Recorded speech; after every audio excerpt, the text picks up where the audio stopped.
Aucune grande surprise, mais bordel, que c'était bon. And what is that?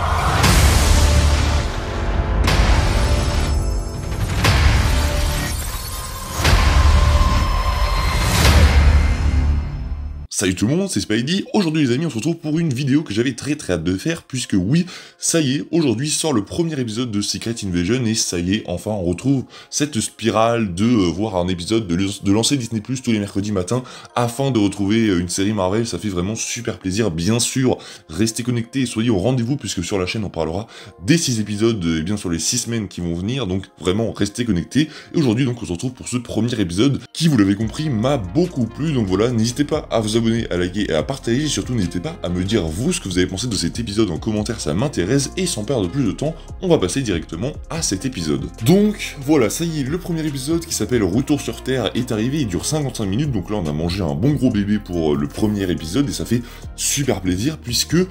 oui, ce premier épisode est extrêmement lourd. J'ai beaucoup aimé ce que Marvel nous a proposé avec ce premier épisode de Secret Invasion. Franchement, là, il relève la pente après ce début de phase 5 assez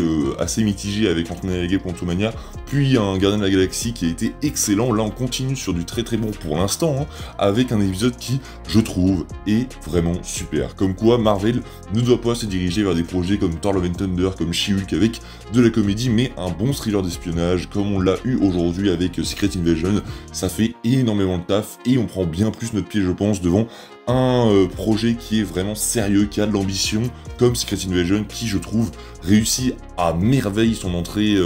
en la matière. C'est un tout autre style que Marvel nous propose aujourd'hui, et bah franchement, forcé de constater que c'est vraiment exceptionnel on va pas dire comme style, c'est pas un style à part entière, parce que c'est un style thriller espionnage, et on le connaît tous, mais ce style différent que Marvel nous propose, j'aime vraiment beaucoup. Ça nous rappelle un peu l'ère Captain America et l'ère Nick Fury, du coup, où on voyait souvent ces aspects-là que retrouve Secret Invasion, ces aspects d'espionnage qui étaient vraiment sympas. On a vraiment une ambiance qui est présente dans la série, qui est super cool et super marquante, et vraiment, tu te sens immergé dès l'entrée, avec vraiment des scènes incroyables, dans des décors plus que pesants, ils sont vraiment incroyables. La série va parler de géopolitique, la série va être très terre à terre, c'est ça qui va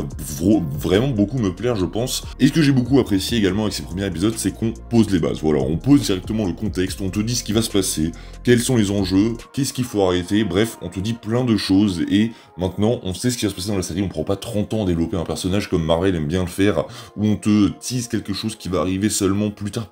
Là non, on a tout eu, on a eu les Skrulls, on a eu les 2 factions de Skrulls même, on a eu Talos, on a eu Nick, on a eu Maria Hill, on a eu Gravik également, le grand méchant de cette série. Donc vraiment, on a tout eu, on a eu la fille de Talos également, bref, on a tout eu, on a eu de l'action, on a eu de l'espionnage, on a eu des moments plus posés, bref, c'était super cool. On a vraiment eu même un peu d'humour, mais qui passe vraiment bien, mais il y a vraiment 2-3 scènes d'humour qui sont qui passent vraiment bien dans la série, je trouve. Donc vraiment, pour un premier épisode, c'est quand même très bon. Du coup, dans l'épisode, on va suivre le retour de Nick Fury sur Terre, ça vous l'avez compris, il revient de la base Cyber, qui est évoquée, mais on ne la voit du coup pas encore, même si je pense qu'on la verra à un moment. Va falloir qu'on nous pose un moment le contexte de quand se passe en fait, de où et quand, enfin pas de où, mais du coup on sait, mais c'est débile, mais de quand se passe Secret Invasion. Est-ce que ça se passe avant ou après The Marvel? Ça c'est, je pense, la question la plus importante. Mais du coup, on nous évoque très rapidement la base Cyber, on nous dit aussi à quoi elle sert, parce qu'on voit Rhodey, elle nous dit qu'en gros,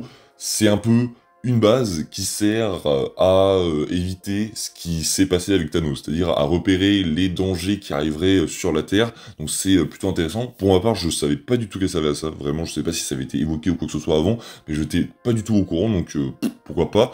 Sur le terme technique, la série a l'air plutôt propre, il n'y a rien d'exceptionnel, il y a des plans qui sont plutôt stylés, c'est très inspiré de l'art, on évoque beaucoup l'art, je trouve. On a des plans qui font très tableau, je trouve, on a même une référence au tableau, puisqu'il y a un vendeur de tableaux qui est présent dans la série. Enfin, entre guillemets, vous m'avez compris, et je trouve que c'est très inspiré, notamment au niveau du générique, qui je trouve est super cool. On a, c'est-à-dire des peintures qui sont faites, c'est vraiment une œuvre d'art avec une musique plus qu'entraînante qui nous représente un peu ce qui va se passer dans la série, donc l'invasion des Skrulls, c'est vraiment super intéressant.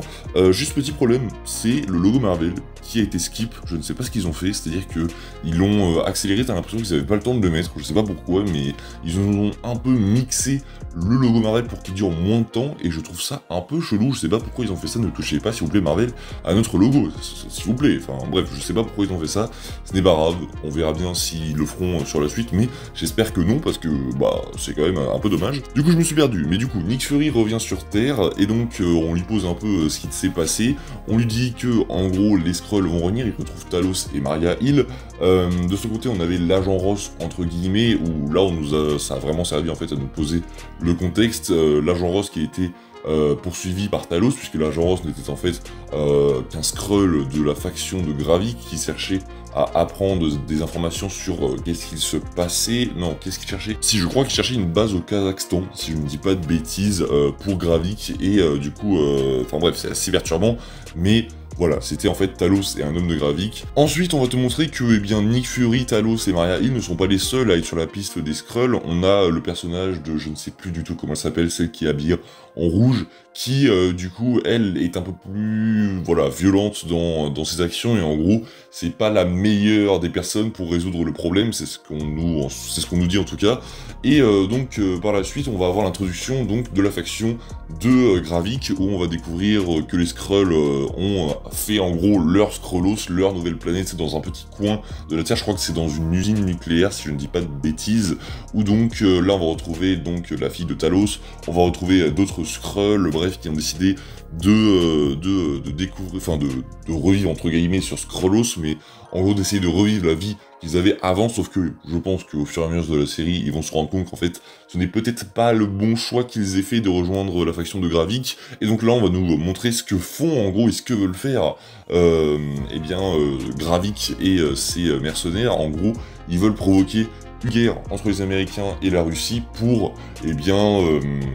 pour que l'humanité s'efface. C'est un peu réel, c'est un peu un fait de la société d'aujourd'hui. Si une guerre entre les États-Unis et la Russie éclate, c'est un peu le cliché, c'est que ça pourrait signifier la fin de l'humanité. Je n'aime pas du tout dire ça parce que voilà, ça me mine le moral après, c'est pas grave. Mais du coup, eh bien voilà, c'est ça les enjeux. Arrêter Gravik avant qu'une guerre n'éclate entre les humains et que les humains disparaissent en gros. Puis après va se lancer donc une course contre la montre pour arrêter Gravik dans son opération de d'une attaque terroriste, hein, on va pas se mentir, contre une place dans Moscou, ce qui était vraiment, je pense, l'un des meilleurs passages de l'épisode, enfin de la scène de fin, où donc on a un peu cette course contre la montre, on essaye de poursuivre les assaillants qui ont les bombes, puis finalement on te dit que, enfin, d'après ce que j'ai compris, hein, la fille de Talos en fait a trahi Talos alors qu'elle pensait qu'elle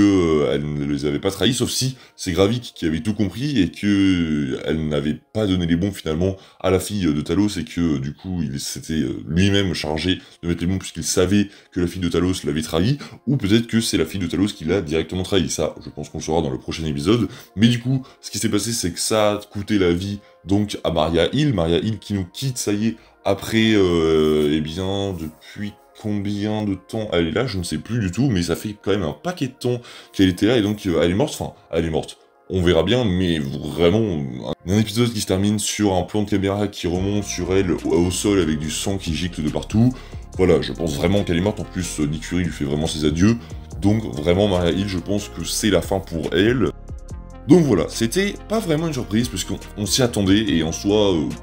c'est une série vraiment qui, je pense, va me plaire, et je savais qu'elle allait me plaire, mais vraiment, ça fait super plaisir de revoir du Marvel comme ça, un Marvel qui a un style différent, et qui pour ma part me plaît, puisqu'on sait que c'est un style que Marvel va aborder, et essaye de trouver des styles pour ces séries, pour chaque série, en gros, ils essayent d'aborder un style différent. On l'a vu pour Miss Marvel, ce côté un peu teen, pour Moon Knight, ce côté un peu égyptien qui était super cool, pour She-Hulk, c'était un côté comédie qui n'a pas forcément été très bien réalisé, mais voilà, ils avaient essayé, et là pour Secret Invasion, on a un côté plus sérieux, plus espionnage, plus thriller qui vraiment est super cool, donc vraiment c'est une grande réussite pour ce premier épisode. Dites-moi vous ce que vous avez pensé de cet épisode. On se retrouvera nous très bientôt pour parler de Secret Invasion et de plein d'autres choses sur la chaîne. N'hésitez pas à vous abonner, à liker et à partager. Je vous dis à la prochaine, c'était Paddy, prenez soin de vous, salut tout le monde.